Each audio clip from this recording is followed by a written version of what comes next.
So we have come back to calculus again, and let's just continue what we were doing.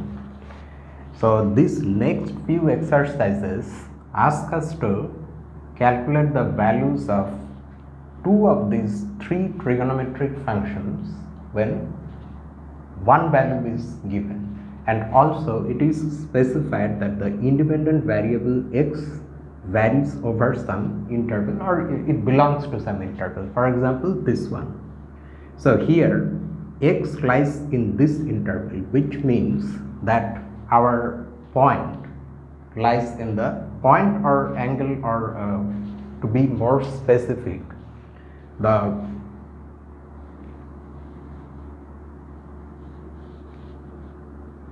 final ray or the terminal ray of our angle lies in the second quadrant, because it has to lie between pi divided by 2 and pi. So this is your pi over 2, I mean this much angle, and this much angle is of course your pi. Okay, I perhaps should not write these things here, but here. This much rotation is pi over 2, and this much rotation is pi anti-clockwise, because the angles are positive. Now it is given that if x is like that, x lies in this interval, then sin x has the value 3 over 5. We now need to calculate cosine of x and tangent of x.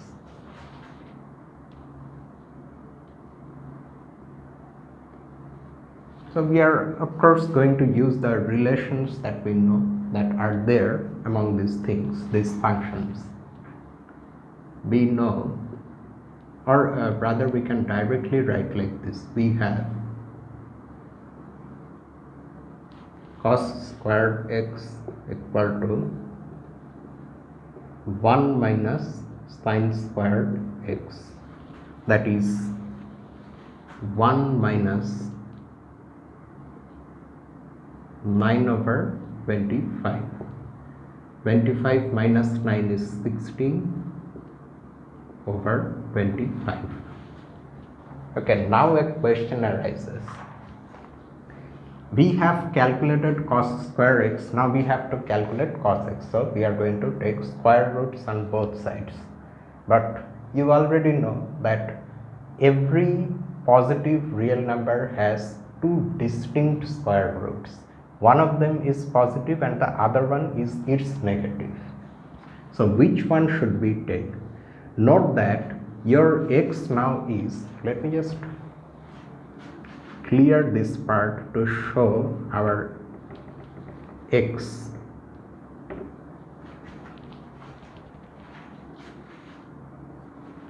This is our x radian, and we are having x like this because x has to lie in this interval, so that the terminal ray lies between pi over 2 and pi, right? Now according to the definition of our trigonometric functions sine and cosine, what do? We first see where the terminal ray is intersecting this unit circle. The x coordinate of this point is cos x and y coordinate is sin x, and it is given that this y coordinate sin x is 3 over 5, which makes sense because the y coordinate of this point, due to its position, will be a positive real number. This is also positive.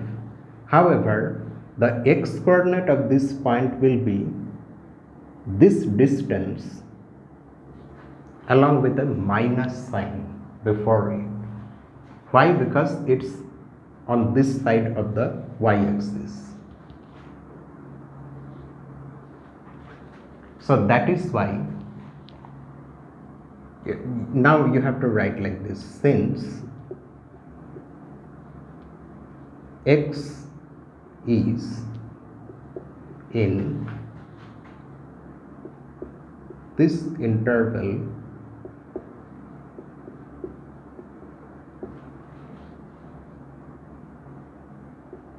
cos x is negative. So now we have to take square roots on both sides, but keeping in mind that we have to take the negative value, so we have to take the negative square root, not the positive one. So from now we don't need this figure, we have understood what we needed to understand.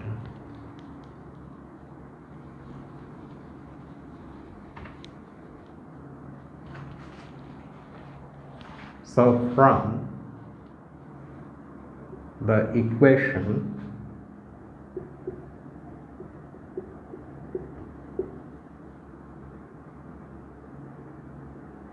cos squared x equal to 16 divided by 25, we get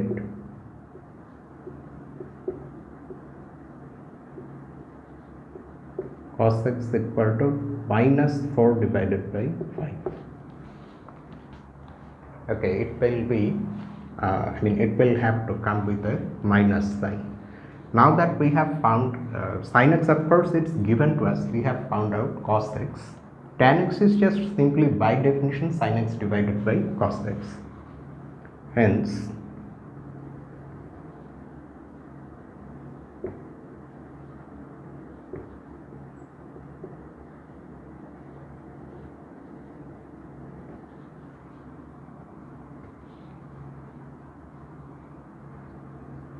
(3 over 5 divided by 4 over minus 4 over 5), so that gives us minus 3 over 4. Okay, so that is the solution. We have found cos x and tan x. Now like that we have other problems also. So let us just solve them one by one.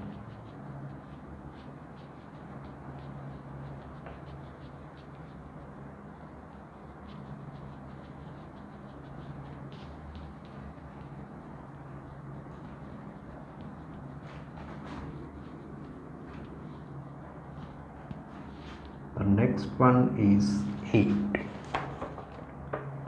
Here tan x is given to be 2 and x lies in the interval 0, pi over 2. That means corresponding to this x, the angle that it represents, that is in the first quadrant itself, like this, an acute angle. Well, it may be equal to pi over 2 also, but note that we are just simply stating that x is in this interval. That does not mean that x has to take the value pi over 2. Why I am saying this in particular is because tangent function is not defined at pi over 2. Anyway, let's see the solution.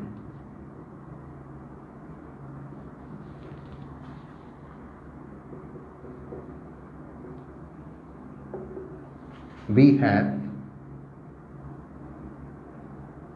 secant square x equal to 1 plus tan squared x. Say you do not remember this formula.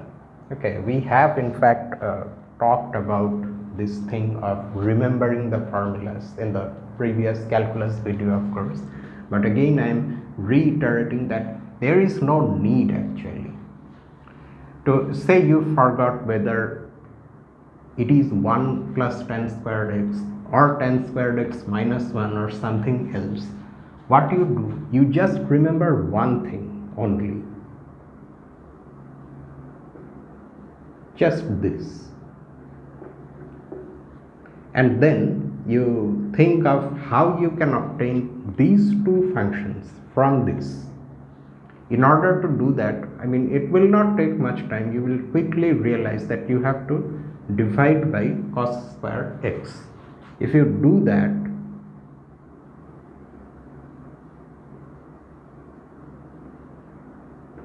this will become 1, and this is 1 over cos square x. So that is just your tan square x plus 1 equal to secant square x. Okay, so no need to memorize the formulas without understanding why the formula is true. Okay, that kind of mindless memorization almost always fails.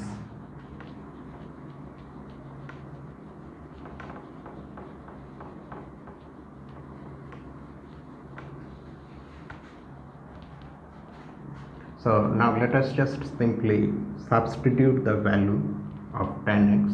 So 1 plus 2 square would be 5.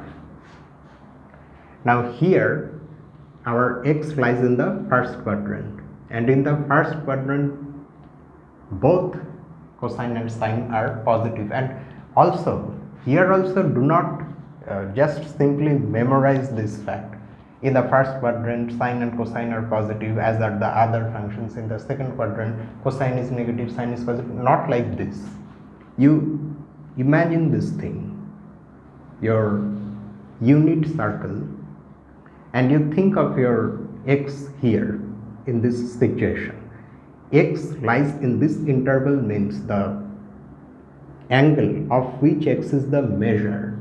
That angle is an acute angle, which if you put in this standard position, then its terminal ray intersects the unit circle here. So according to your definition, again the x coordinate of this point is cos x and y coordinate is sin x.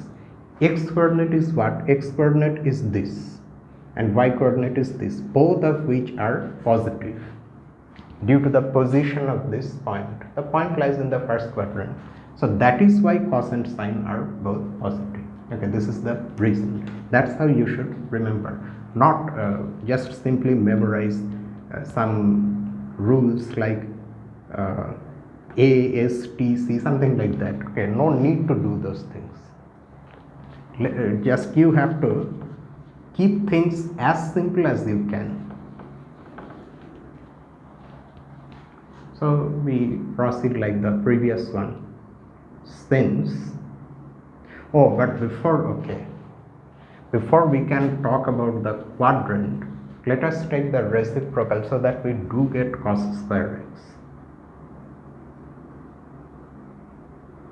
This implies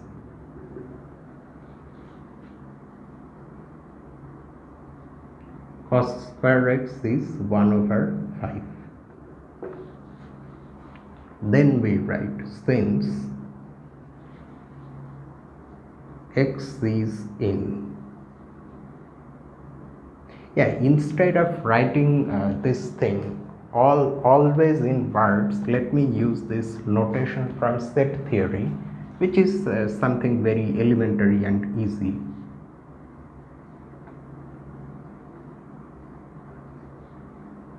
We have in fact got this in this text itself a little while ago, I think,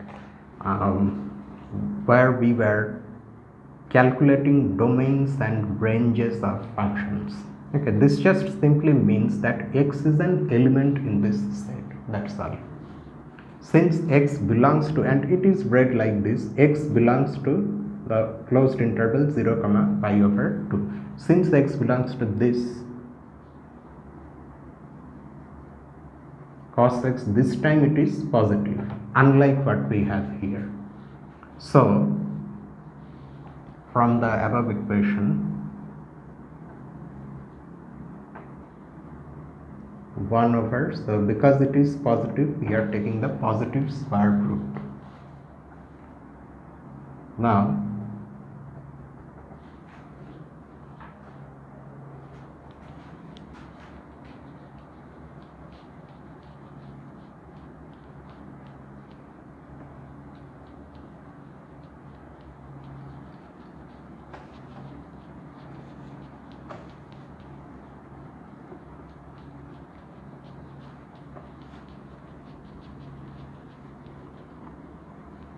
I know how we are taught these things in an extremely inefficient way. We are made to memorize tables and we are made to memorize formula after formula without understanding why these things are true, and we are also reprimanded if we don't do it like that, which is the extremely bad way of teaching. We should keep things simple and always we should try to see what these things actually mean, because if you don't know the meaning, then these things are just some abstract symbols. You have to see what the underlying meaning is, what these symbols are saying something about something. I mean, the actual picture is behind these things.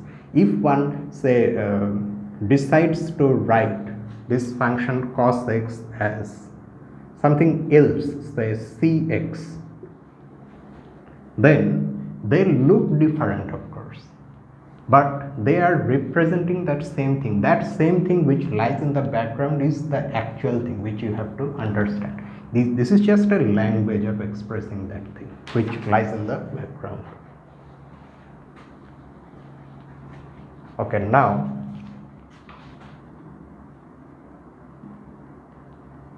sin squared x is 1 minus cos squared x, which will be 1 minus 1 over 5, because cos squared x is 1 over 5.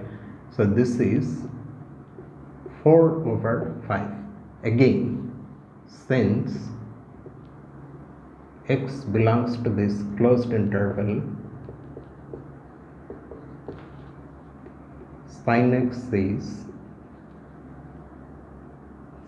is positive. Thus, sin x is, so you have to take the positive square root. The numerator is a perfect square, the denominator is not.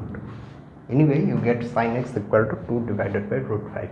And you can clearly see that if you divide sin x by cos x, I mean this value, then you do get 2, tan x equal to 2. So that means it's okay. And that is your solution. Next, 9. In 9 we are given cos x equal to 1 over 3 and x in, here also if we want we can use that set theory notation, but the author has chosen to write in words, in minus pi over 2 comma 0.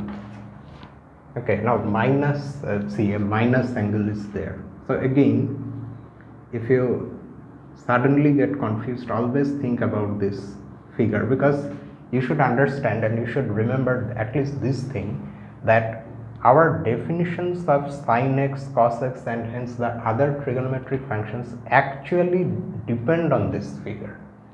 This figure, this unit circle and the other things that come with it when we are defining these things actually is a part of the definition. So it will always appear wherever we have these things, these functions.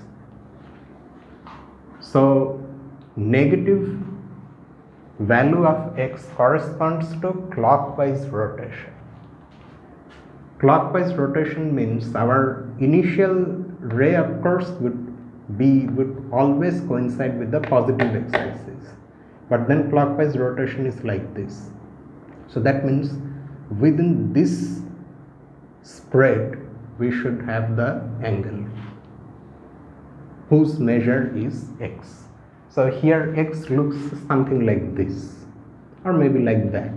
We don't know the exact value, of course, because you see we are not actually finding what x is, but rather what the values of the functions sin x and tan x are when the value of cos x is 1 over 3. Okay, we are not actually finding x and we don't need to. So here x lies, the angle lies in the fourth quadrant, first, second, third, fourth. But it is not absolutely necessary that this is the fourth quadrant. I mean, this is just simply a way of numbering the quadrants so that we can quickly realize what we are talking about. But the more important thing is to again see what the coordinates of this point will be, or more precisely what the signs will be. You see, if you draw this perpendicular and think of the coordinates, here also this will be, this is always cos x comma sin x. But now note one thing, cos x is still positive because x is here on this side of the x-axis, the positive side. However, sin x has to be negative because it lies below the x-axis, it's toward the negative y-axis. So in the fourth, that's why in the fourth quadrant cos x is positive but sin x is negative. Okay, so we have to keep this in mind because we are given cos x, so immediately we are going to find sin x, so we have to use this. Sin x will be negative. Okay, we have understood why, and now let us proceed to write the solution.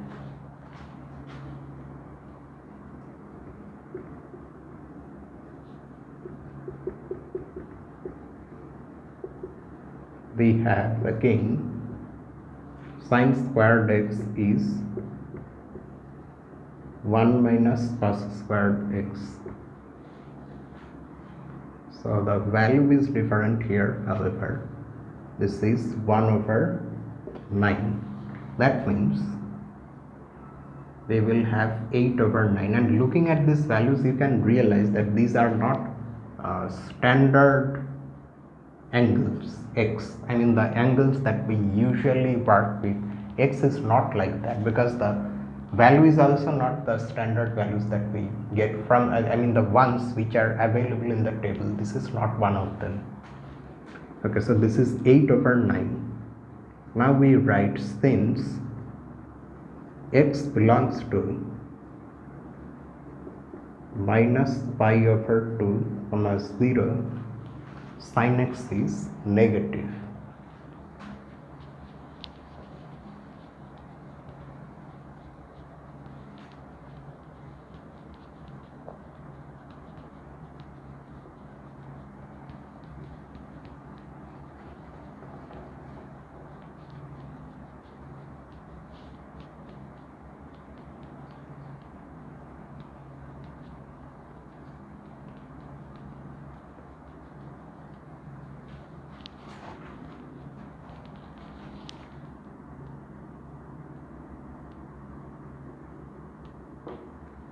Hence,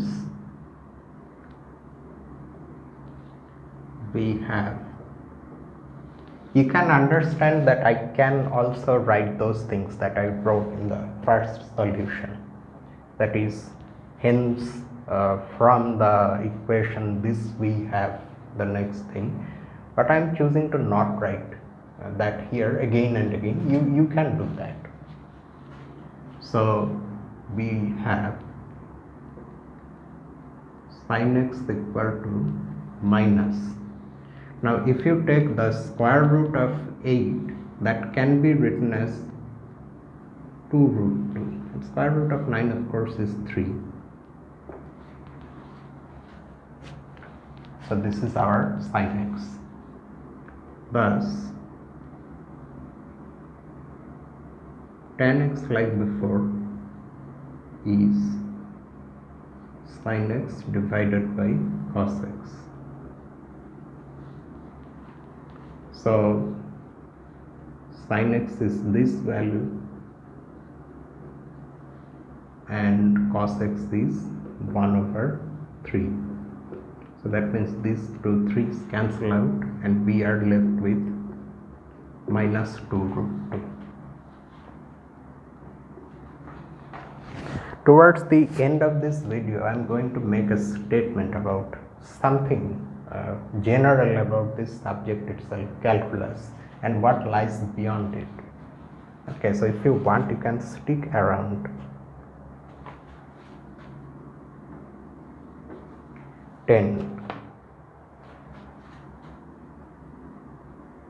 cos x is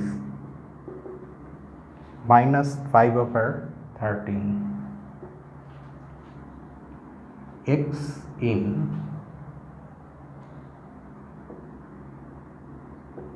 this, and this interval corresponds to an angle that lies in the second quadrant, that is this, an obtuse angle.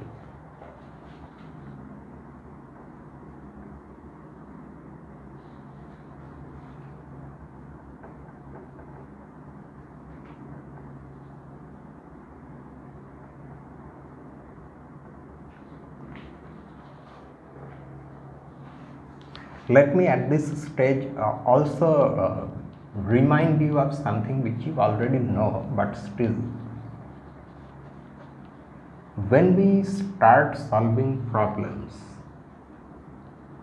some mathematical problem or some scientific problem where mathematics is needed, the first few problems offer difficulty. Okay, we have to understand what to do and how to do. But when things fall in line, then we sort of program our minds to carry out the steps. But there is a danger in this. The first thing is that you may program your mind a little wrongly. So if you forget some crucial step, maybe you are getting the actual answer, but there is a gap in your arguments, or there is a genuine misunderstanding, but by luck, by sheer luck, you are getting the actual answer. And if you just relax and every time you do not try to understand what you are doing and just simply you are going on mechanically doing, because you have programmed your mind, you have a certain type of problem, you know a kind of algorithm to you know what to do next, so you just carry out the steps without thinking of anything. But if you keep on this practice, then you will not realize that maybe you are making some mistake. Maybe you have made a small mistake in the initial problem itself, I mean in the initial solution. So you have to always, this you have to consciously do. Whatever you are writing, do not let just your mind write it and where you are thinking of something else. Okay, do not do it like that, absent-mindedly.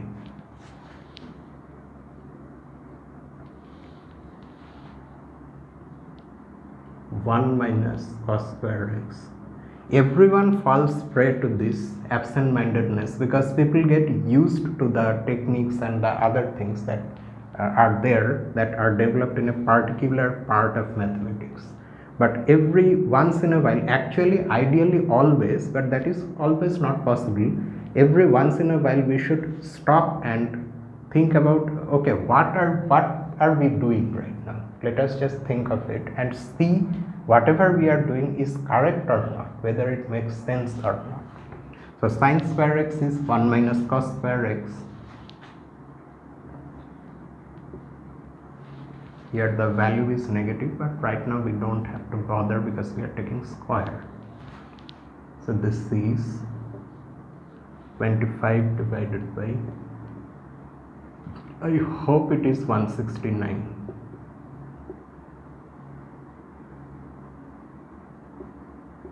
Yes. I do not know any special tricks for doing this type of calculations. I will do it like how we normally do. Okay, so this is going to be 169 minus 25. So 144.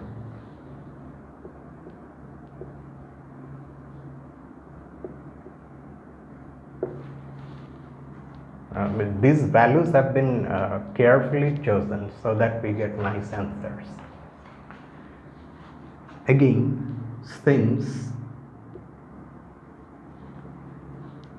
x belongs to this second quadrant.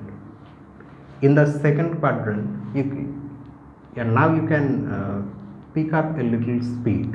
In the second quadrant, this is your cos x, this is your sin x. Sin x is positive. Okay, so because x lies in the second quadrant, sin x is positive. Hence, sin x from this above equation is going to be 12 divided by 13. Note that cos x should be negative, and it is. That's why cos x is minus 5 over 13, minus whatever it is. Thus, now it's a routine matter to calculate tan x.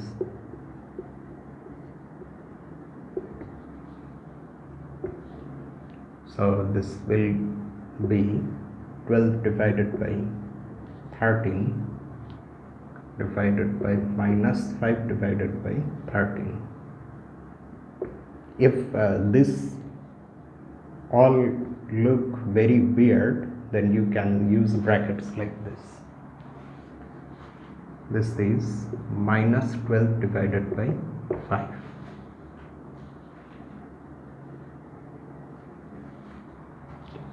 Okay, so that is the solution to this one. Next, we have only two more.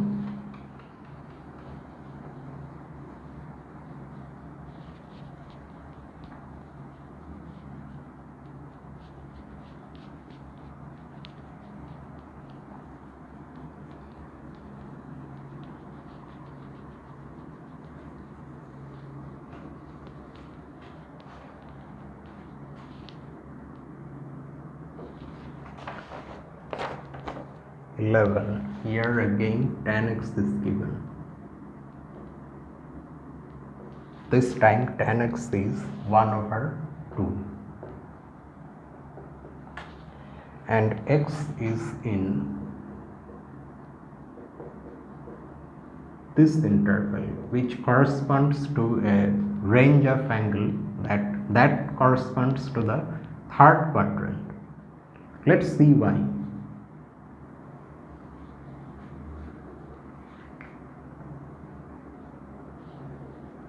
The angle is positive, no? Pi over 2, another pi over 2, 2 pi over 2, another pi over 2, 3 pi over 2. So this is 3 pi over 2. And this of course is your pi. So that means between these two lines. So your angle, the terminal ray of your angle lies in the third quadrant, and there it intersects the unit circle somewhere, whose coordinate will be what? Its coordinates will again be cos x comma sin x, and this is your x, this much is x. But what is the sign pattern? Here both sin x as well as cos x are negative. Cos x is negative towards the negative side of the x-axis. Sin x is also negative towards the negative side of the y-axis. Okay, so with that knowledge, now we proceed.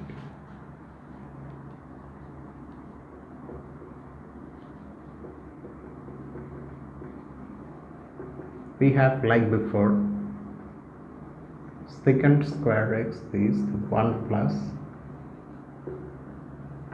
tan square x.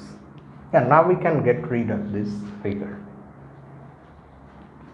It's not necessary to make these figures parts of your solutions, but you should do it for yourself, for your own understanding. And if you really want, you can also see there is no of course, if someone is restricting you, someone is preventing you from drawing figures for some reason in an examination or some sort of test, then of course you have no choice. But if you are just simply doing mathematics for its own sake, only for your own enjoyment or for your own sake, then there is no restriction. In fact, it is advisable that you draw as many figures as you can to make the situation simpler to understand and also to explain. Okay, so if you want, you can keep drawing these figures alongside the solutions. It will look good. I mean, you should not overdo it. You should do it to the extent that is necessary to understand the solution. That's just it. So now, this is, if we square this, then we get 1 over 4. So that means we are getting 5 over 4. And we next write, since x belongs to this, you see from this equation, see again I have forgotten to first calculate cos square x. Do you see what I told just now? We fall in a pattern, like something is programmed in our mind that after this we subconsciously we start writing these things. So we should always be careful and keep track of what we are actually doing. This implies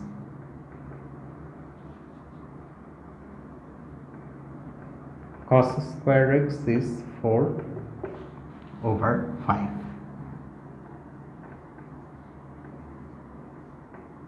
Since x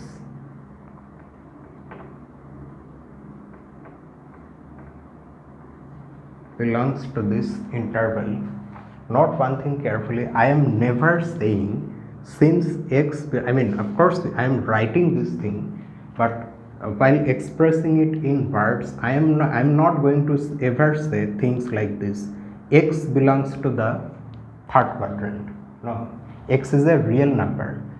The angle belongs to the third quadrant. X is its measure in radians. Okay. Since x belongs to this, we have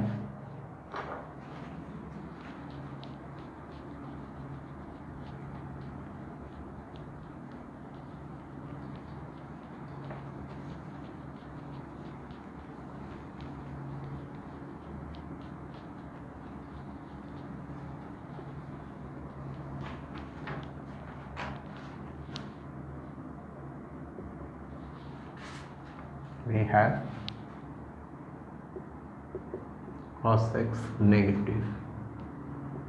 So from this equation, cos x is going to be minus 2 over root 5. Now sin squared x is 1 minus cos x squared, which is again 1 minus 4 over 5, because this is 4 over 5. So that is going to give me what? 5 minus 4 is 1 over 5. Again, since x belongs to this interval,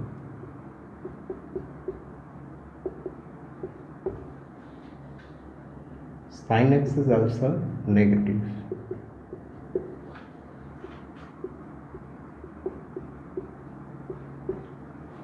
So sin x is minus 1 over root 5. And again, if you want to verify, I mean of course you will get what your original tan x is, but in case if you make a mistake, you will realize here itself, if you divide this value by this value, what are you getting? You divide this value by this value, because this is sin x and that is cos x. Then you get minus, they vanish, root 5 and root 5 cancel out, and you get 1 over 2. So that means it's okay. And finally, we have this last one. Sin x is minus 1 over 2, and x is again third quadrant. Well, x is not in third quadrant, but x is in this interval.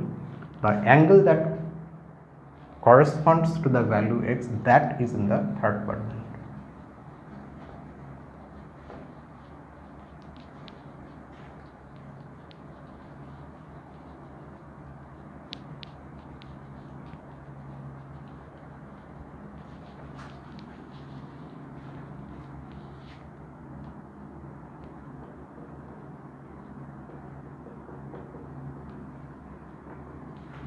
We have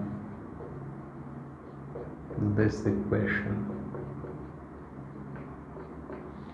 which gives us what? 1 minus 1 over 4. So this is 3 over 4. Since x belongs to this interval,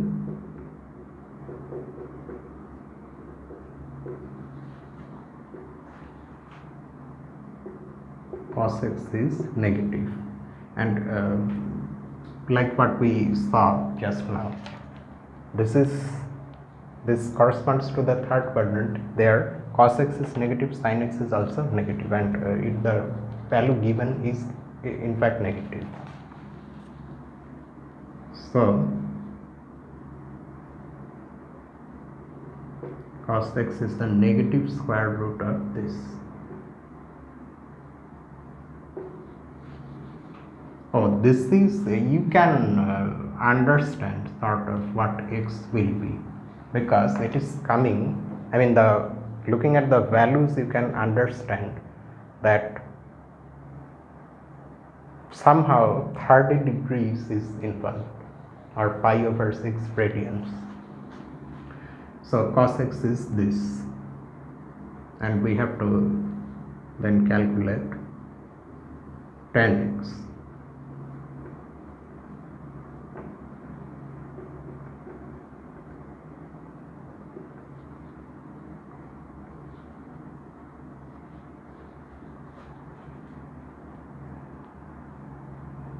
Sin x is the given value.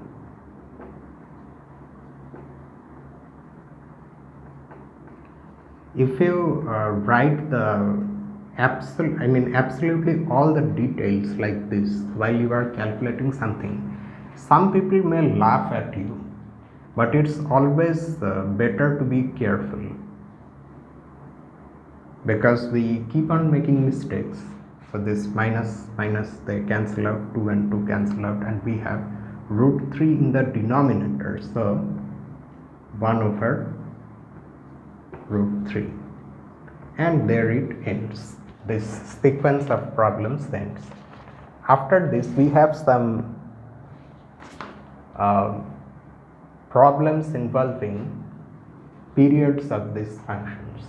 We will be given some functions which of course are these familiar functions, but the input will not be x, input will be some other function of x, so that we will be considering composite functions of trigonometric functions and some other very simple functions. Say in place of sin x you will have sin 2x or sin 2 plus x, something like that, and we will be asked to find fundamental periods of those functions. That we will do in the next video, and after that there are some graphing exercises, which of course I won't do.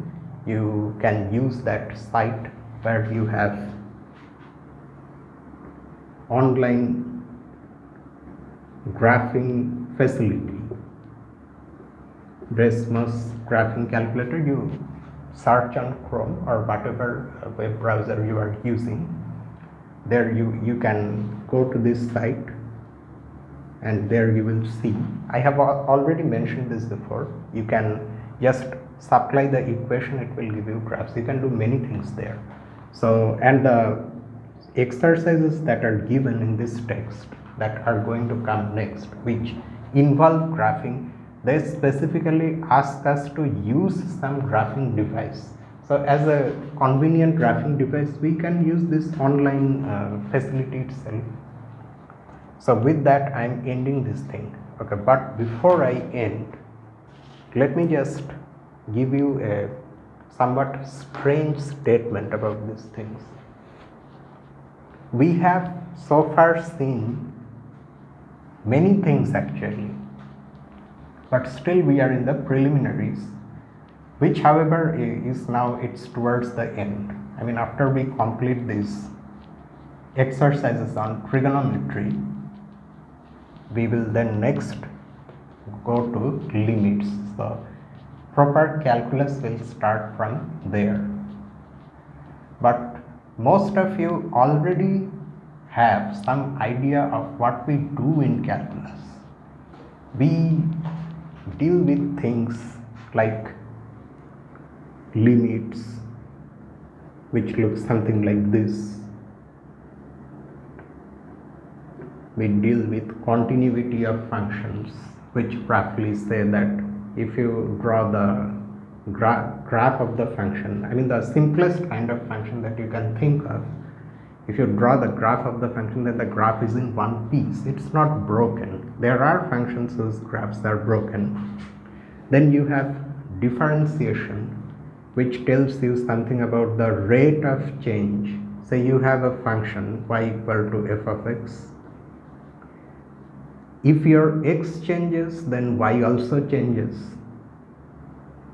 Mostly, I mean, except for the constant function, for the other functions, y changes as x changes.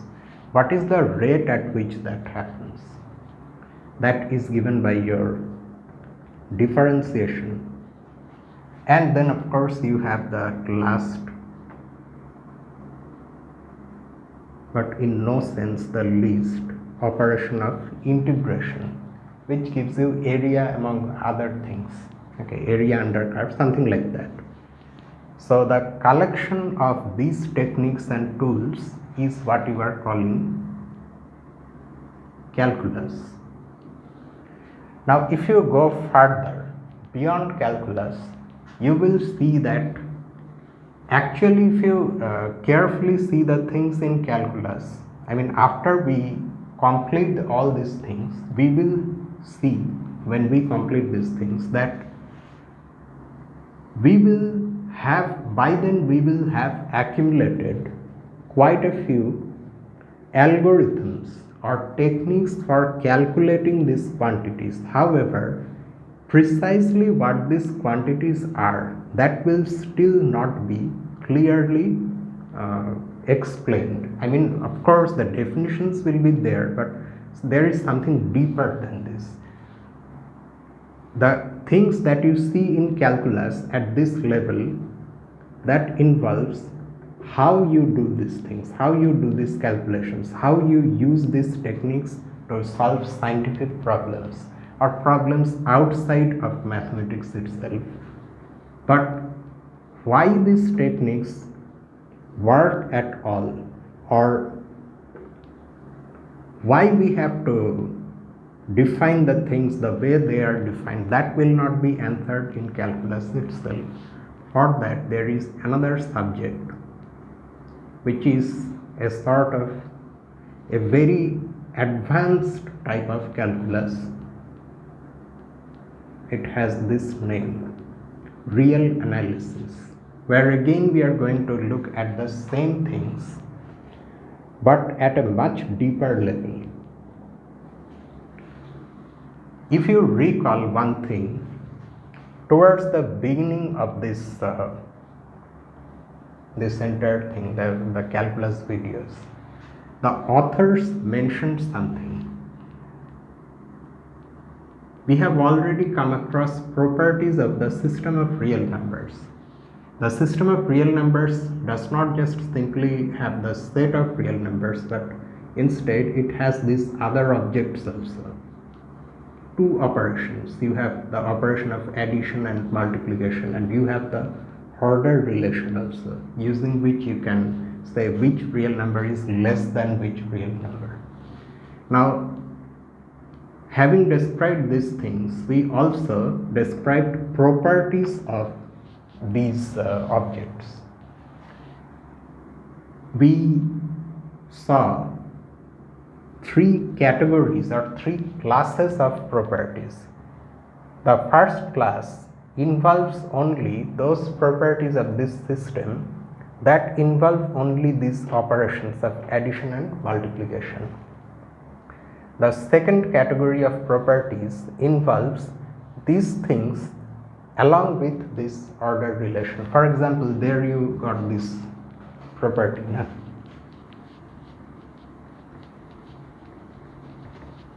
That if A is less than B, if A and B are two real numbers, and say C is another real number, then A plus C is less than B plus C. So this is the property that involves the addition operation and the order relation. Like that, there is one involving the order relation and multiplication also.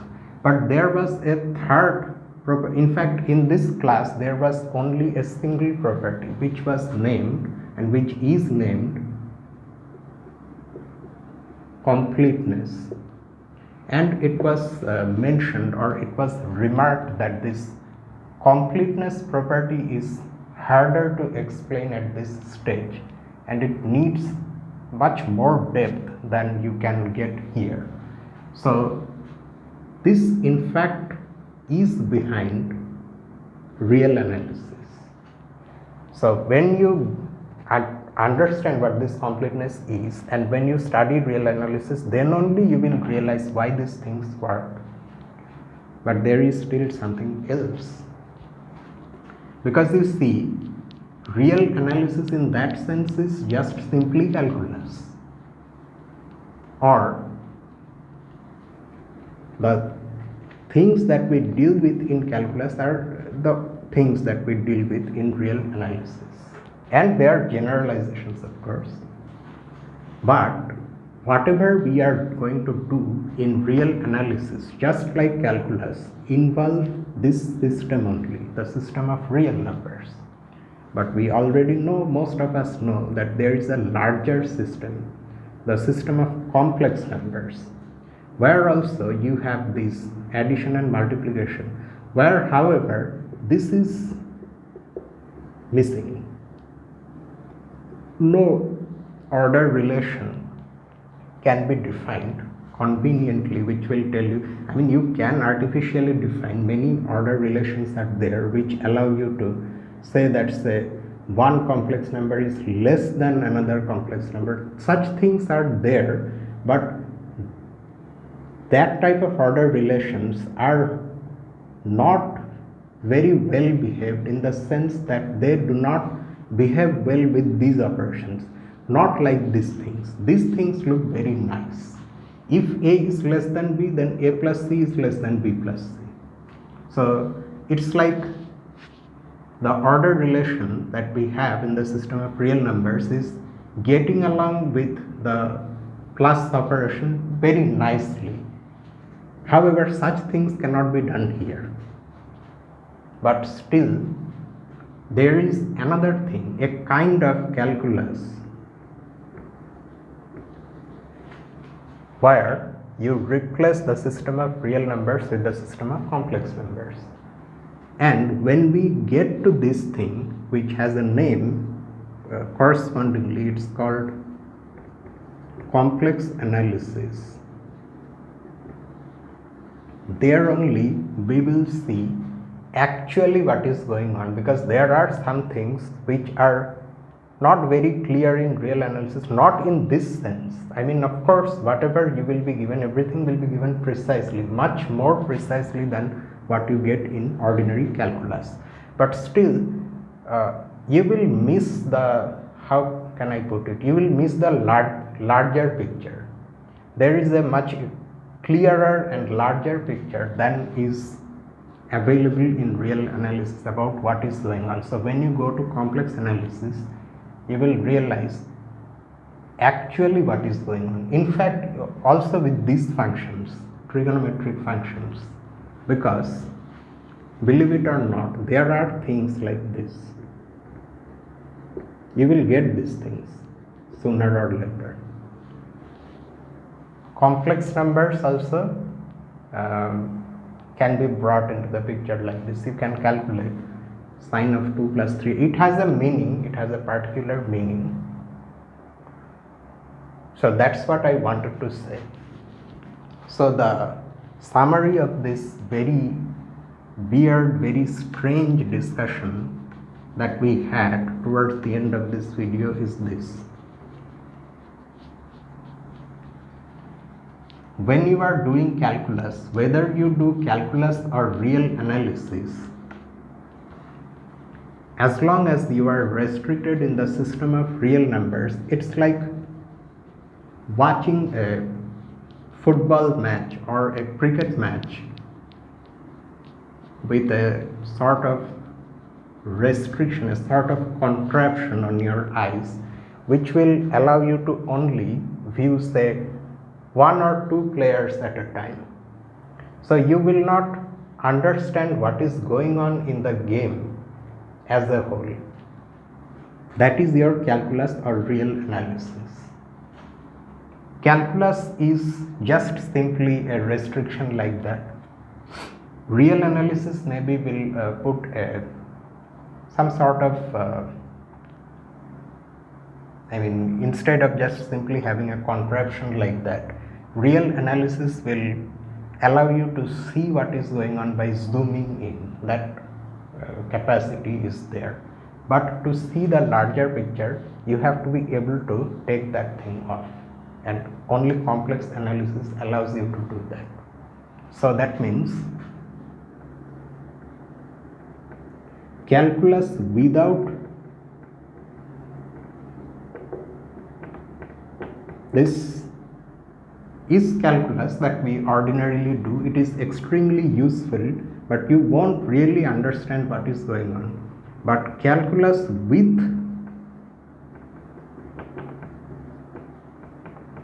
this shows you the larger picture. So with this I end everything for tonight. If you want to say something, you can write in the comment section below, positive or negative, or you can mail me at my usual address. The link will be there in the description.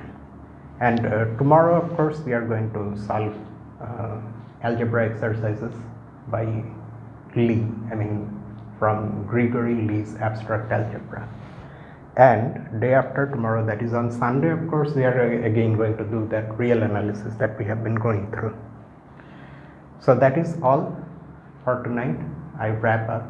So see you tomorrow with our Lee's exercise solutions. So until then, this is me, Lucifer, from a mathematical room. Have a nice night.